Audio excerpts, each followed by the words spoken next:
Wayne, you were visiting Bavarian Saxony in late September. Tell us what prompted this trade mission. Well, the initial discussion started with our client and friend Peter Schwarzenbacher, who is the CEO of Porsche Cars North America. Their headquarters is here in Atlanta. And Peter had the idea that it would be a good thing to better connect Atlanta and Georgia with Saxony and the cities of Leipzig and Dresden. Porsche actually has a tremendous facility located in Leipzig, and they have their North American headquarters here in the city of Atlanta, and it would be a great connection to foster this relationship. Who went on the trip with you?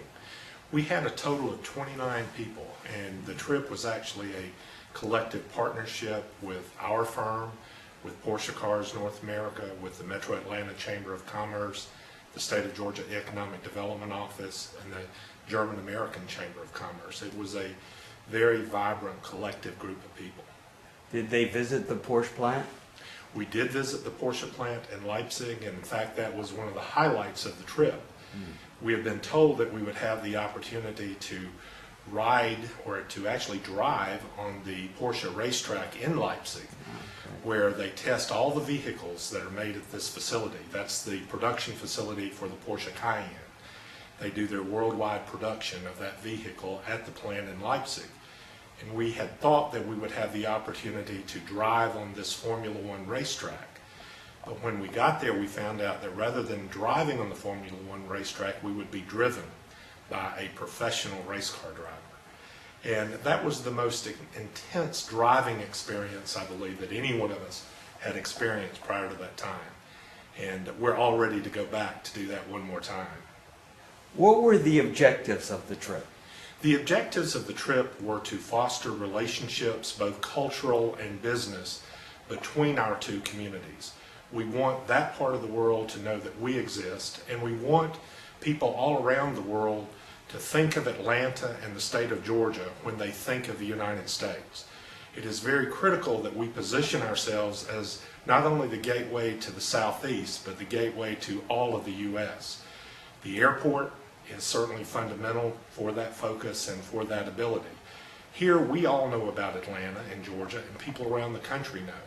But what we learn when we go to other parts of the world is that Atlanta is not the first place that most people think of when they think of the U.S. The 1996 Olympics did a lot to put us on the world stage, and that has done a lot to fuel our economy and to help improve the quality of life for all of us. But still, most people think of New York, Miami, San Francisco, Boston, other cities when they think of the United States. And it's important, I believe, for all of us to understand what's going on in the rest of the world so that we can improve things here in our own backyard. As you were raising the consciousness there about Atlanta and what Atlanta has to offer, who did you meet with? We met with people at the top echelons of government as well as the top echelons of business. The Minister of Economic Development welcomed us in the state of Saxony at the capital in Dresden, and on that evening we were introduced to some 30 of the state's top business people who are participants in a wide range of economic ventures in the state of Saxony. Most of these individuals were German. A few of them were actually Americans who are there doing business. Some may have already been in Atlanta. That is correct. But do you think after your trip there will be more connections and more visits between the two places? I think there definitely will be more visits. And the interesting thing for all of us was that the state of Saxony is former Eastern Germany, and as such has undergone a tremendous amount of changes over the years since the wall came down in 1989. Could you give us some examples of what you saw that surprised you? The entire vibrance of the economy, the commitment of the individuals who are there. And Dresden and Atlanta have very significant histories because they are two cities that have both been destroyed by war. Us in the Civil War, and then Dresden right at the very end of World War II. It was very interesting to see how the state of Saxony has used money as part of the German reunification effort to rebuild itself and to go back to its historic architecture and to embrace its history and to develop further from there. Because they received this investment from Western Germany, does that give them state-of-the-art capabilities in certain sectors? Absolutely it does, but what even gives them greater state-of-the-art capabilities is we all think of the time that Eastern Germany was behind the Iron Curtain as being a very dark and depressing time. And in many respects it was. But what a lot of people around the world do not understand is that education flourished during that period of time.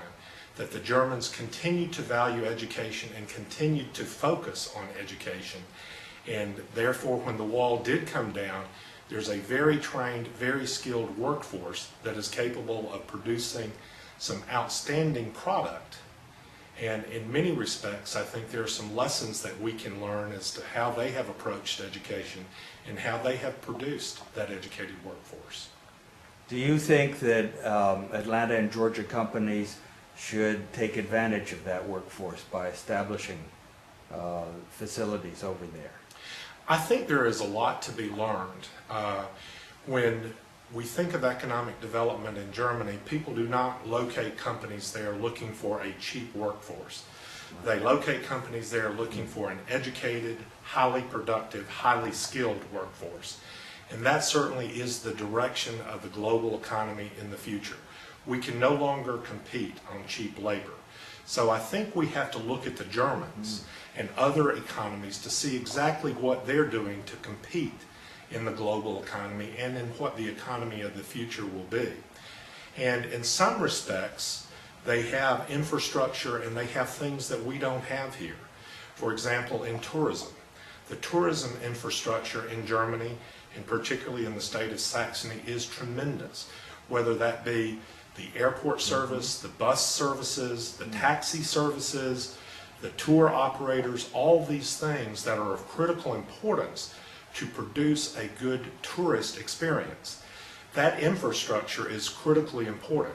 We often think of product here, and where's the history that people are going to see, where are the museums and so forth, and those are of critical importance. And certainly the state of Saxony not only outdistances us in the historical perspective, given the fact that many buildings there were started 1,000 years ago, but they also have more historic treasures there than in the rest of Germany as well. It's my understanding that Ron Stevens, who heads the tourism committee in our House of Representatives at the General Assembly, was on the trip. Did he take note of their tourist initiatives? Chairman Stevens was the leader in bringing this issue to the forefront on our delegation. Chairman Stevens, as you well know, hails from near Savannah. Savannah is very much on his heart, and Savannah is perhaps the best historical treasure that we have in Georgia, and it is the largest historical district that we have in the United States. And he was very concerned about how can we look at what's going on in Germany to build our tourism infrastructure. And in fact, that is one of the outcomes of our trip, is to have more dialogue around that particular issue and to invite the Germans to visit us here in Georgia to learn more about how we can develop along those